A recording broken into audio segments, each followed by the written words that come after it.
Good evening, everyone. I'm Troy McKenzie, Dean of NYU School of Law, and it is a true privilege and honor to welcome everyone to our annual James Madison Lecture. This event is a special one every year for the law school and for me, because I remember attending this lecture both as a student and then before I joined the faculty and then as a faculty member and now as dean. And it is one of the highlights of our calendar of events each year. And I am especially overjoyed to welcome our distinguished guest and lecturer this evening, Judge Ray Lohier, class of 1991. Yes!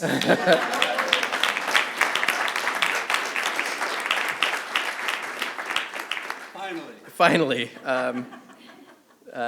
Judge Lohier is, of course, no stranger to NYU. He also, and I'm especially grateful to him for this, he serves on the law school's Board of Trustees.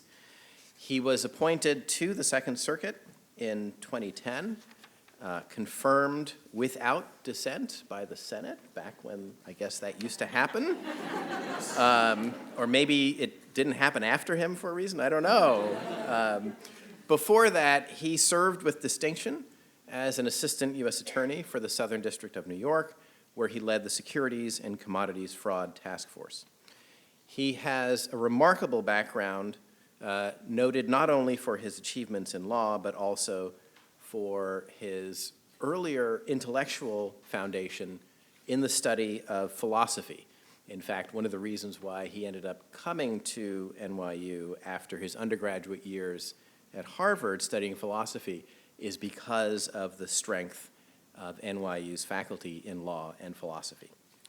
As I mentioned, he is a very active member of our community and has received many, many accolades over the years. We are, of course, really, really happy to have him with us this evening for the Madison Lecture.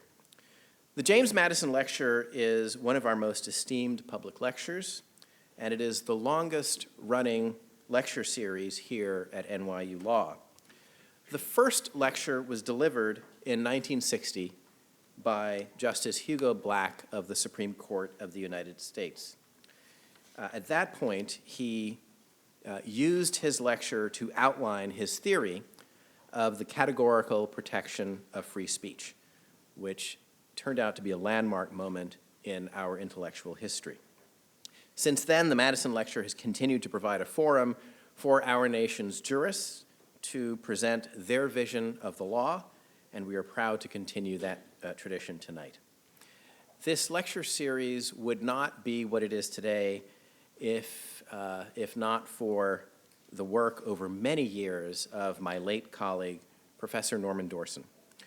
Norman was not only NYU Law's longest-serving faculty member, but he also personally directed the Madison Lecture Series from 1977 until his death in 2017.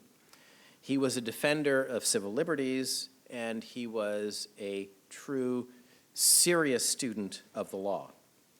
I also would like to acknowledge Professor Stephen Gillers, the most recent past director of the Madison Lectures, who guided this series with wisdom until his retirement. And in particular, I want to thank all of those who are affiliated with the Arthur Garfield Hayes Civil Liberties Program, which has had a close connection to the Madison Lecture over the years, and especially to my colleague, Professor Helen Hirschkopf, who is the faculty director of that program. And just one final note of personal privilege, I also want to thank Judge Pierre Laval of the U.S. Court of Appeals for the Second Circuit for being here this evening.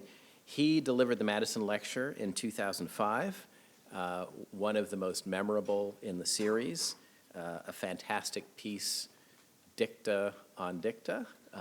Everyone should read it. It really is a fantastic piece, and we're really happy to have him with us this evening. Thank you, Judge Laval. One piece of business. For those of you seeking CLE credit, and I know there are some of you out there who are seeking CLE credit, please be sure to sign in and also to sign out at the registration desk right out in the hallway. So once again, thank you for joining us this evening, and I will now turn the floor over to Judge Lohier.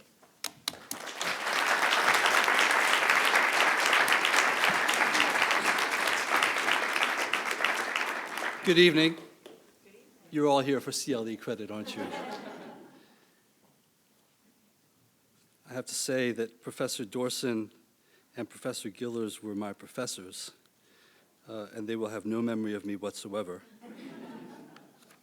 But I very much appreciated this. And as an alumnus of this terrific law school, you heard my association with the law school. It is a truly great honor to be here. I see many, many, many friends in the audience, including, I think, most, if not all, of my former law clerks and my current law clerks, and it's terrific to see. It's really a part of my family when I see colleagues and law clerks and other members of the Second Circuit here with me. I should say that one of my professors in college would start every lecture with saying, "Oh, I see so many friends in the audience. Are there any enemies? Raise your hand." I also have a vivid memory of being in this very room as a second-year law student 25 years ago, listening to Justice Powell deliver what I believe was the Madison Lecture of 1990, although I'm not sure that I would have recognized it as a Madison lecture back then. And it was during that lecture that the justice famously and pretty nonchalantly, actually, said that he regretted providing the pivotal fifth vote in Bowers v. Hardwick, which set back gay rights for decades until it was overturned by Lawrence v. Texas. Now, there were audible gasps in the room when he said that. So my principal aim this evening is to avoid prompting any similar audible gasps.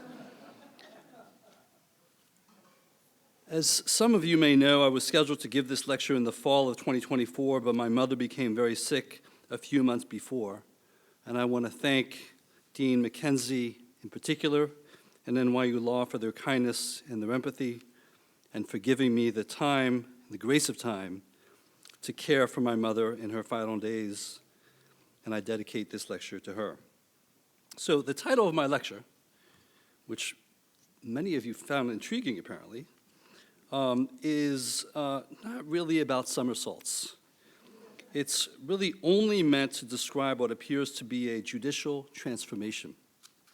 Certain principles rooted in judicial restraint and limited jurisdiction seem to have yielded to substantive values and new approaches, including a new focus on history and tradition, with the result that the scope and sometimes the very existence of certain rights appear to be vulnerable to revision. I'll just say that Dobbs, the abortion case, is arguably the most prominent recent example of a retreat from restraint in favor of a substantive priority to delist the right to an abortion from the roster of federal constitutional rights. And the recent Second Amendment gun cases represent the same trend, away from restraint, but in favor, in those cases, of creating a new constitutional right.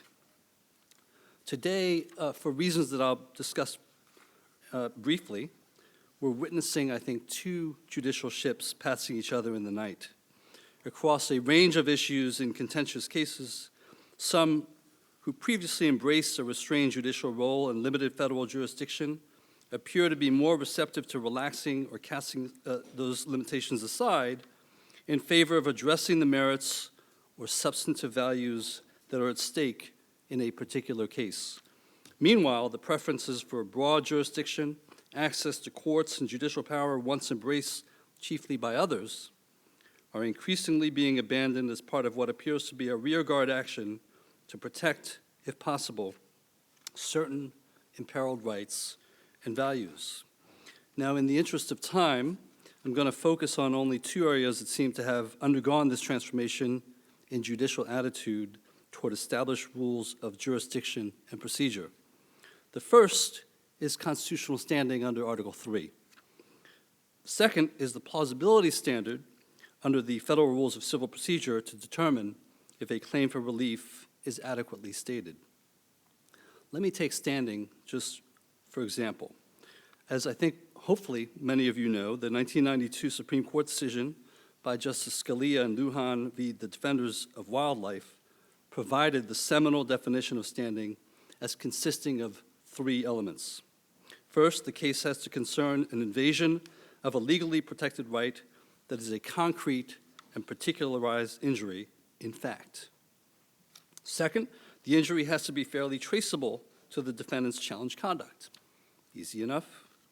And finally, the injury has to be one that is likely to be redressed by a favorable court ruling. And the motivation for this framework was to limit rather than to expand federal jurisdiction. But recent Supreme Court and Circuit Court decisions reflect starkly divergent views about standing that appear to be driven, at least in part, by values and merits unrelated to those 3 elements. As a result, one might be forgiven for not knowing exactly what the rules are, how to assess standing in a particular case, or even, for you professors, how to teach standing to students in a classroom. The unpredictability and the escalating rapidity of changes in the way that judicial power and discretion are exercised gave rise to the metaphor governing this lecture, judicial gymnastics. Regardless of one's point of view, the possibility that substantive rulings on core doctrines related to jurisdiction and procedure, that those core doctrines could change in empirically significant ways depending on the underlying merits or issues of a case is, to say the least, troubling, especially at a time when the legal academy and the bar have raised pointed and legitimate questions about judicial decision-making, questions that are matched by historically low approval ratings and flagging public confidence in the courts. At the end of my remarks, I'll briefly sketch an approach for what I think will guard against this phenomenon of allowing substantive values and priorities to curtail consistent and predictable decision-making. And that approach, my friends, rests in judicial humility and empathy, and what I call empathetic judging. So let me go back to standing. In particular, I'm going to start with a Supreme Court decision from 2021 called Uzegbunam v. Przewski. The case is probably best known, to some of you at least, as the only one in which Chief Justice Roberts, who's usually a master coalition builder, was the lone dissenter. He lost 8-1. That got my attention. In describing the basic facts of the case, I'll focus on only one of the 2 plaintiffs, Chike Uzegbunam, who was an evangelical Christian student at Georgia Gwinnett College, and he engaged in religious conversations with other students and handed out religious literature on campus. So initially, campus police officers warned Uzegbunam that he was violating a school policy that limited proselytizing to 2 free speech zones on campus. They also told him that he needed a permit to be able to speak in those zones. So Uzegbunam dutifully got the permit, and then he tried to proselytize in one of the designated free speech zones as instructed, but he was ordered to stop because campus police also prohibited speech that disturbed, quote, the peace and or comfort of persons, even if the speech occurred in a free speech zone. His proselytizing, he was told by the campus police officers, had made others feel uncomfortable and had led to various complaints. So, Uzegbunam then predictably sued the school officials charged with enforcing the speech policy on the ground that it violated his First Amendment rights. Now, let me just point out the important features of this case, in my view, at the time that it actually reached the Supreme Court. First, obviously, it involved religious rights as a central and important underlying value on the merits. Second, the lawsuit sought only nominal damages, which literally means, as many of you know, damages that exist in name only and are designed to do no more than vindicate a plaintiff's rights with a nominal amount, like $1, as opposed to compensating that victim for any actual damages he suffered. Third, during the litigation, the college actually very wisely opted to abandon its speech policy rather than to defend it. And finally, as so often happens when a student sues a school, where's Evan Chesler, the chair of NYU? As so often happens when a student sues a school, Uzebunam graduated. And so his claim for injunctive relief became moot. The issue then was whether he had standing to sue based entirely on his remaining request for $1 in nominal damages. And the more specific question was whether an award of nominal damages alone could serve to remedy or redress the alleged violation of his First Amendment rights and thereby satisfy Lujan's redressability element. Now, it turns out that contrary to most other circuits, the 11th Circuit below had held that a standalone plea for nominal damages could not establish standing. In an opinion by Justice Thomas, the Supreme Court reversed. The gist of its holding was that even nominal damages are damages paid to the plaintiff and as such necessarily affect the behavior of the defendant towards the plaintiff and so independently provide redress. In that sense, as Justice Thomas explained, nominal damages were no different from compensatory damages. As he put it, quote, if instead of $1 in nominal damages, the plaintiffs had sought $1 in compensation for a wasted bus fare to travel to the free speech zone, the plaintiffs would have satisfied Article 3's redressability requirement. No difference. So at this point, before I go further, let me just say a word about labels.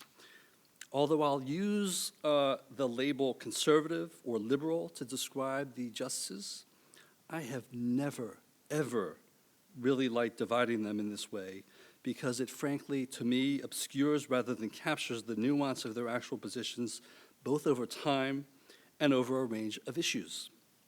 For example, there are times when justices initially hailed as conservatives are later viewed as liberals. So think Justice Stevens, for whom Dean McKenzie clerked. And there are times when justices who are perceived as liberal are later tagged as, well, a little less liberal. Think Justice Frankfurter. And of course, there are other labels like formalists and pragmatists and so on, but none of those seem to be any better. So for purposes of these remarks, I'll simply refer to conservative or liberal as sort of a useful shorthand that I think everyone here will understand.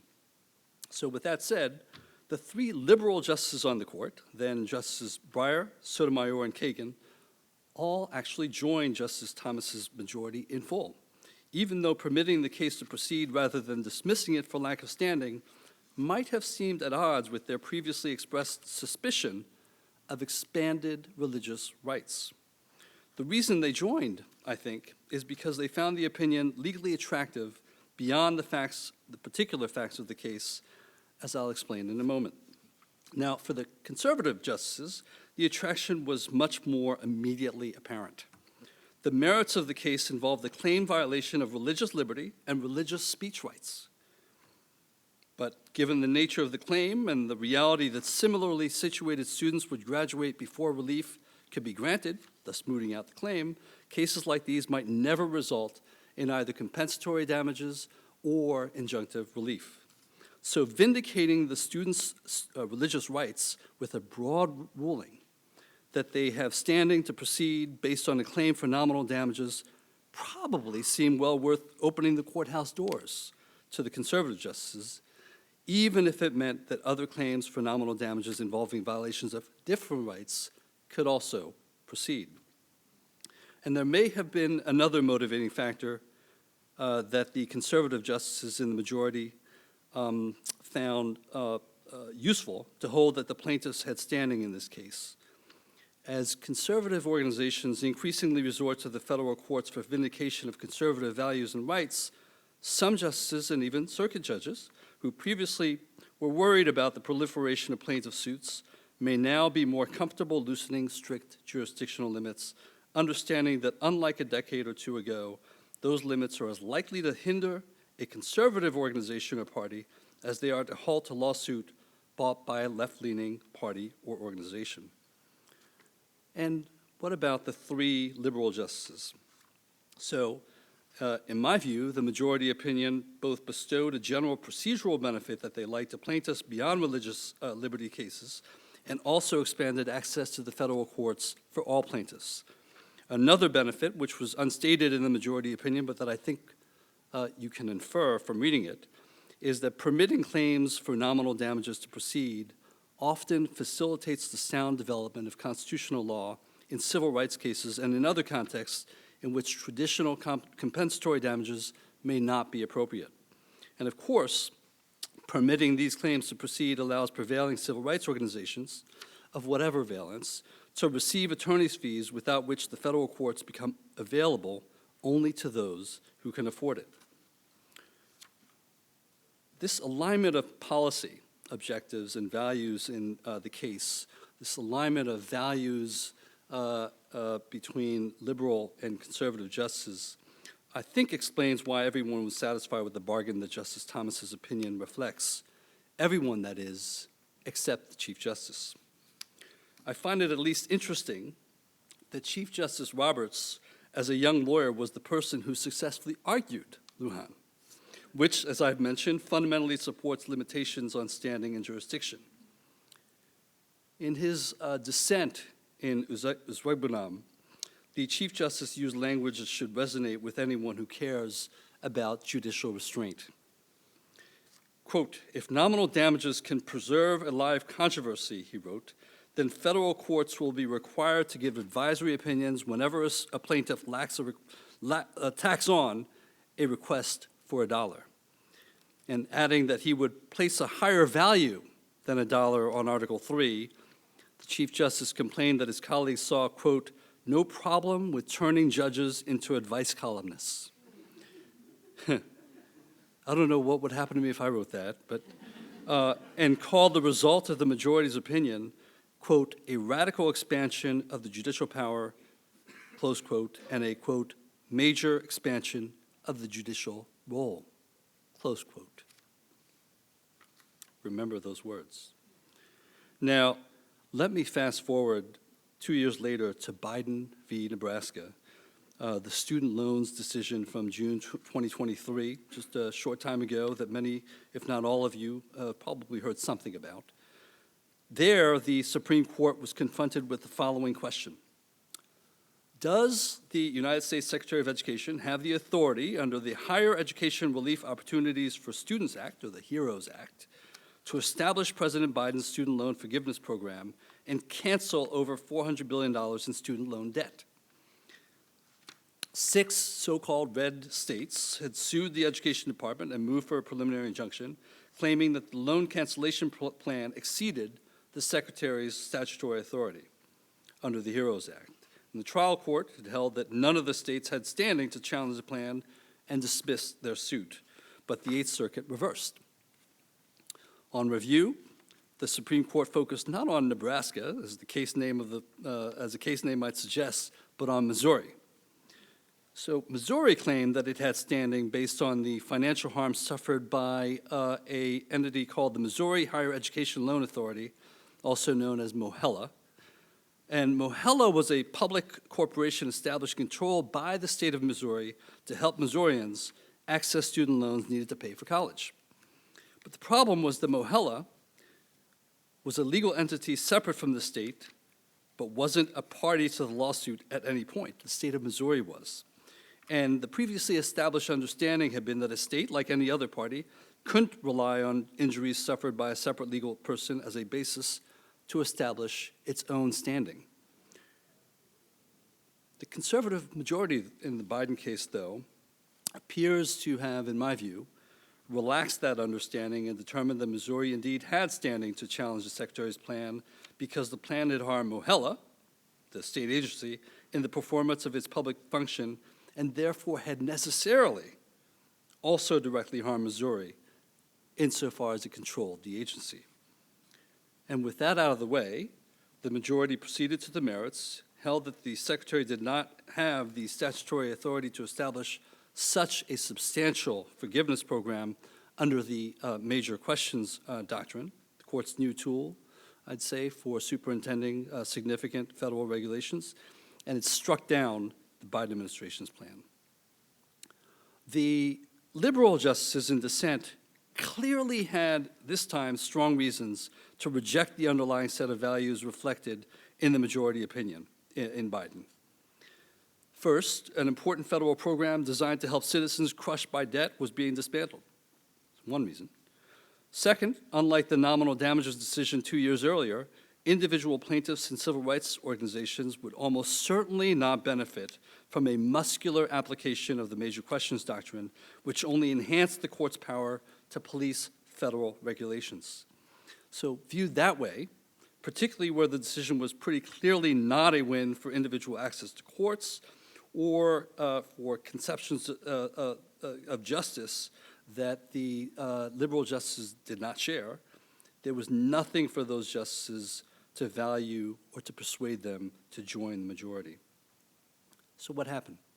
Well, in her dissent, Justice Kagan, joined by Justice Sotomayor and Justice Breyer's successor, Justice Jackson, focused on the fact that Missouri and the other plaintiff states had not suffered a direct injury, but were instead, quote, classic ideological plaintiffs. They think the plan a very bad idea, according to the dissent, but they're no worse off because the secretary differs. And the dissent then accused the majority of forgetting the court's proper role. In giving those states a forum, the dissent said, and in adjudicating their complaint, the court forgets its proper role. The court acts as though it is an arbiter of political and policy disputes rather than of cases and controversies. Close quote. Now, Justice Kagan's criticism prompted an interesting and I would say forceful response from Chief Justice Roberts, the author, by the way, of the majority opinion in Biden. It has become this is what he said, it has become a disturbing feature of some recent opinions to criticize the decisions with which they disagree as going beyond the proper role of the judiciary. What's interesting about that is that his dissent in Uzbekistan, the nominal damages case from 2 years earlier, had also criticized the majority in that case of doing the very same thing, namely exceeding its judicial power and, to quote the Chief Justice in that dissent, engineering, quote, a major expansion of the judicial role. So you've got two sides that are saying the same thing, but in very different situations. And in fact, I would say that Justice Kagan's criticism in Biden v. Nebraska, or for that matter, the Chief Justice's dissent in Uzbekistan, saying the same thing, were historically speaking nothing new. They both echo the dissenting opinions that conservative justices in the 1960s leveled against their liberal colleagues who enjoyed a persistent majority in judicial power at the apex of the Warren Court. Like today's majority on the court, that liberal majority was denounced repeatedly for ignoring or overstepping the judiciary's proper role and usurping judicial power. Let me briefly just highlight one example of this from Harper v. Virginia State Board of Elections.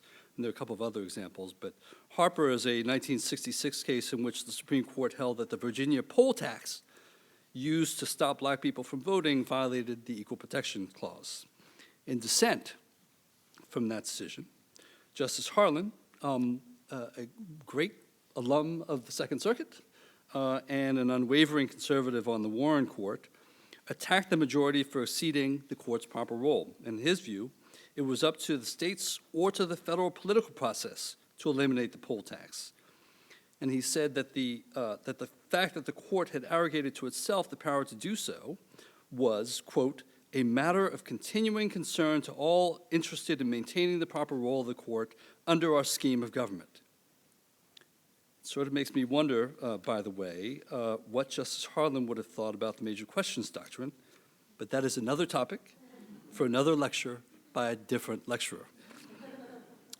My point this evening is that views about the limitations of the judicial role and the exercise of judicial power appear more recently to have flipped somewhat in a way that I don't want to suggest is unprincipled, but that I do think has generated genuine uncertainty and confusion within the bar and the courts.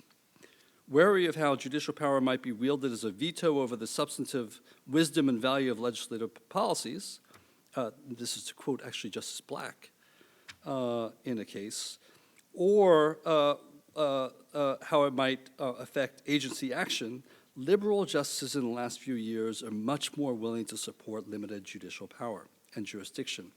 Meanwhile, I would say, conservative justices at least seem on the whole to be increasingly comfortable with exercising that power and granting access to the courts, depending at least to some degree on the nature of the substantive values at stake in each particular case.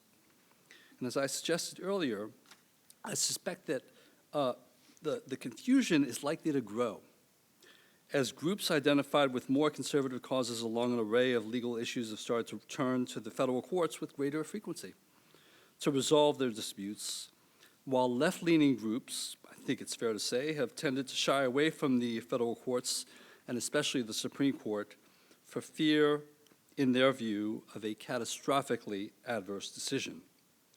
Now, of course, I appreciate that recent events may change the dynamic for these groups. The circuit courts are not completely immune to these shifting sands.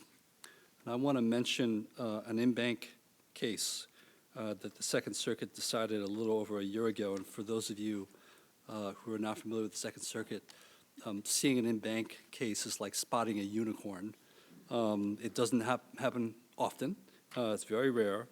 But in this in-bank case, a group of transgender girls, cisgender girls, challenged a Connecticut policy of permitting transgender girls to participate in high school-sponsored athletics.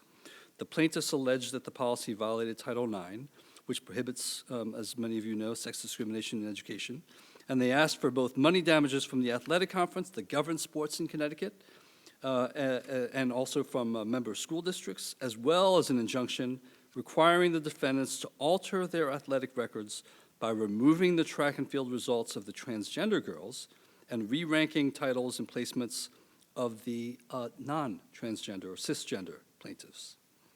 Because the plaintiffs had already graduated and were no longer competing in high school sports, though, a principal question before the circuit was whether they had standing to sue. All of us agreed that they had plausibly stated at least an injury in fact based on the denial of equal athletic opportunity and based also on the loss of publicly recognized titles and placements during specific track and field competitions. So the dispute was really whether their injury could be redressed by injunctive relief that reversed their loss of titles and placement to the transgender girls. The case was fascinating to me, and I look at my colleagues and agree or disagree with my colleagues, and I agreed with all of my colleagues who are here, or disagreed with all of my colleagues at some level who are here, but the case was just fascinating. It generated 7 separate concurring and dissenting opinions, each reflecting diverging priorities and various priorities and concerns. A majority concluded that the plaintiffs, the non-transgender plaintiffs, had standing to sue for limited injunctive relief, although members of the majority appear, again, to have been motivated to agree based on totally different priorities and concerns. One priority might have been to let the case proceed so that the plaintiffs could litigate their Title IX claims, even if that meant subordinating strict adherence to jurisdictional and procedural limits. Yet another priority might have been to support broad standing principles and the vindication of civil rights, no matter what those rights might be, understanding the judges ought to proceed cautiously before limiting access to courts and remedies under any circumstances, but also appreciating the risk that this litigation in particular posed for transgender rights on the merits. And the dissenters on the standing issue expressed virtually no doubt that the non-transgender plaintiffs were, quote, waging a generalized campaign in federal court against transgender athletes, close quote. And in their, what I would describe as a very eloquently stated view, which reminds me so much of the Supreme Court dissents that I described earlier from Chief Justice Roberts and Justice Kagan, in their very eloquently stated view, permitting the plaintiff's claim for retrospective public recognition to proceed rendered the federal courts, quote, a dispenser of public acclaim rather than an arbiter of justiciable disputes. And so I would say that, although I was on the other side, that is a principal criticism against finding standing in this case, especially insofar as it reflects a concern that the decision might spur future litigation that devalues or maligns marginalized groups or imperils other important civil rights. And I very much appreciated that. Now, decisional consistency and doctrinal coherence are, for me, critically important priorities that serve, for the most part, to rein in the raw exercise of judicial decision-making power. But I fully recognize that there is no constitutional imperative that says that these priorities can't give way to other priorities and values in certain circumstances. So some of you may find that troubling. I appreciate it. You know, we like to think that federal judges, when they're considering a procedural or jurisdictional rule, are neutral as to the underlying values reflected in the lawsuit or the underlying merits. Say about, pick your topic, abortion or religion or guns. In an ideal world, neutral fidelity to procedure to secure the just determination of every action, as Rule 1 of the Federal Civil Procedure Rules requires, should be the only priority. But we have to be clear-eyed that maintaining consistent procedural rules, which I would love, maintaining consistent procedural rules isn't always a priority. The judges are not machines, but humans, as susceptible as anyone to value-laden judgments. Now, I spent most of my time talking about principles and priorities in the exercise of judicial power relating to standing, and I'd like to just very briefly also address the plausibility standard for determining which cases get past the complaint stage and which cases die there in civil cases.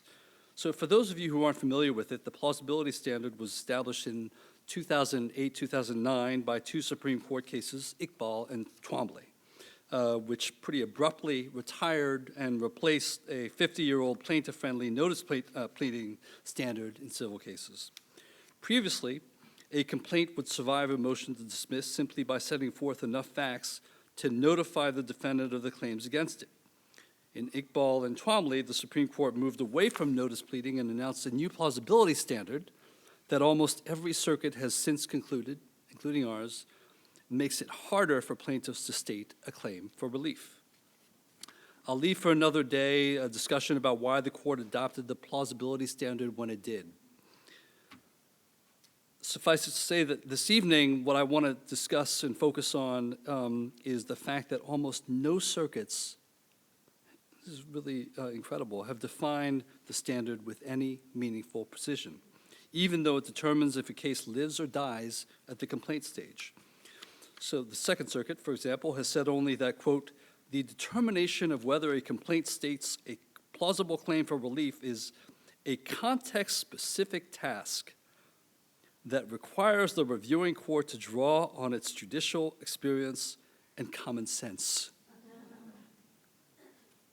Not very helpful. And whenever, my friends, you hear a court refer to judicial experience and common sense, check your pockets and look out for an increase, not a decrease, in judicial power and discretion. And it's that discretion, not sort of tied to any precise definition or standard, that I predict will bring about future confusion and uncertainty regarding which claims are plausible and which claims are not. A few years ago, I was in an implausible debate about plausibility with two really wonderful colleagues.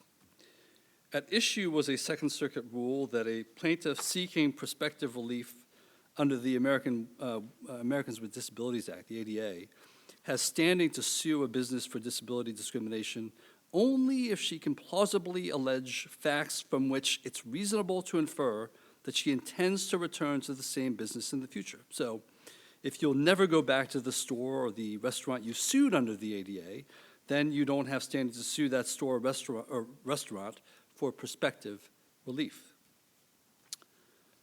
One of our disagreements that just was quite memorable centered around whether one of the plaintiffs, Mr. Thorne, who lived in Manhattan, had plausibly alleged that he intended to return to the Bronx to eat at Jersey Mike's, a decent, as I understand, sandwich franchise that some of you in the audience, I gather from the laughter, may know something about and even love.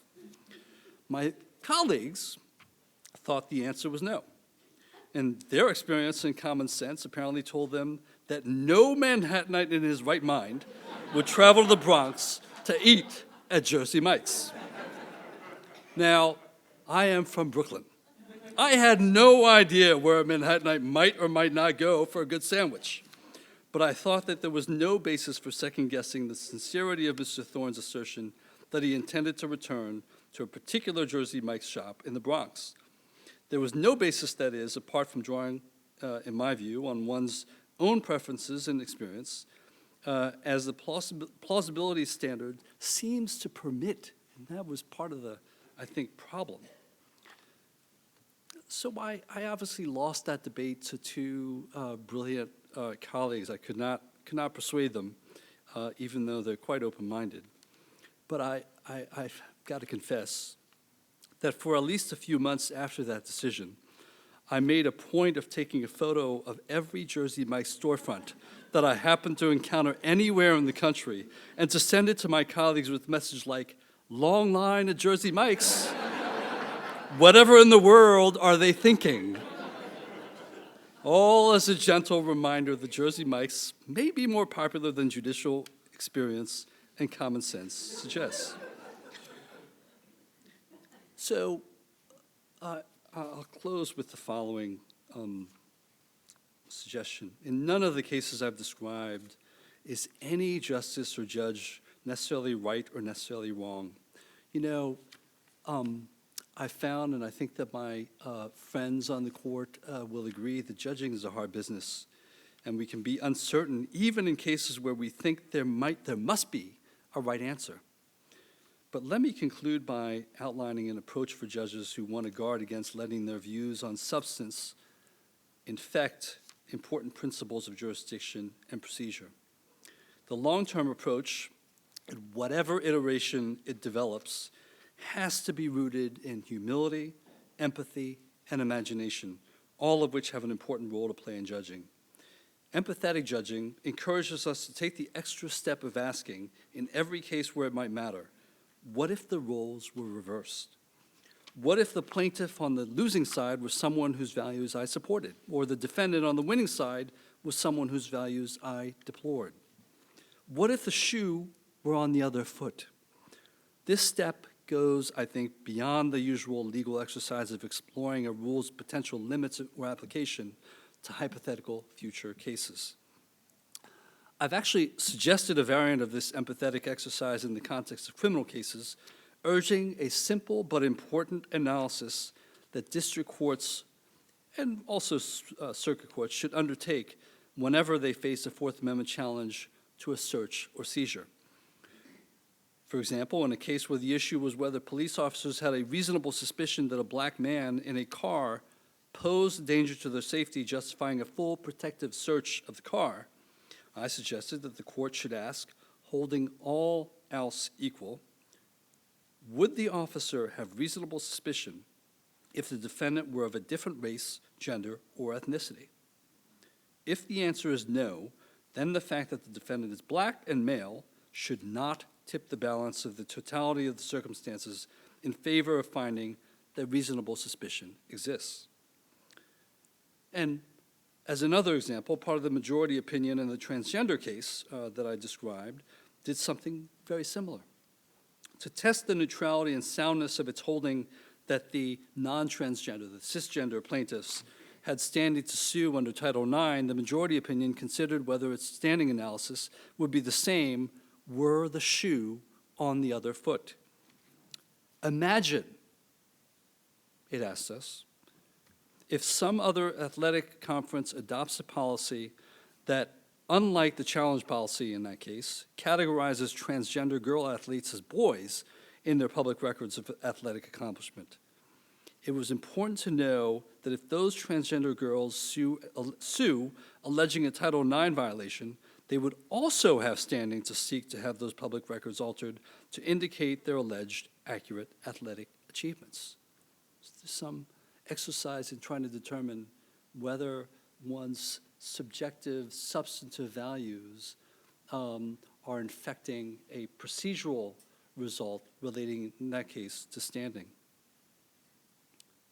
Speaking of values, empathetic judging sees value in any kind of safeguard that checks for possible bias and personal slants before deciding hard cases.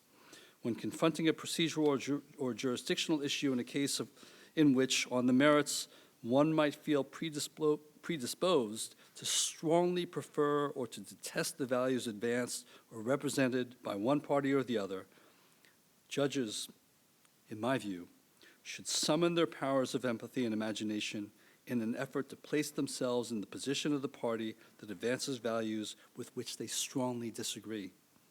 When, on matters of procedure, you understand that over time the wheel of judicial power can turn against your preferences and against your values and against your views, then empathy, empathetic judging, and judicial humility exercised consistently over time can help uphold institutional integrity, guard against procedural incoherence, and, one hopes, reverse the current slide in public confidence in the courts. Thank you.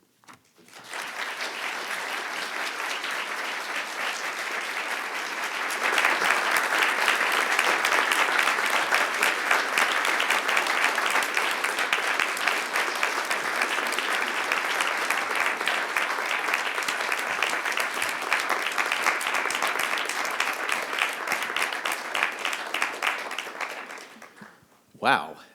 Thank you, Judge Lohier. I will just note that when I started teaching on this faculty, which was, I think, a year or two before Twombly, one of my colleagues, as I was walking into class to teach pleading and very nervous, the colleague said to me, "Oh, don't worry, there's really nothing to it." You know, there's Conley, it doesn't really, it's very straightforward, very easy. You can spend a half hour on pleading and just move on. And then Twombly and Iqbal were decided, and all of that changed. But it at least gives us academics something to do, which I think is value as well. That was remarkable. Please join me once again in thanking Judge Lohier.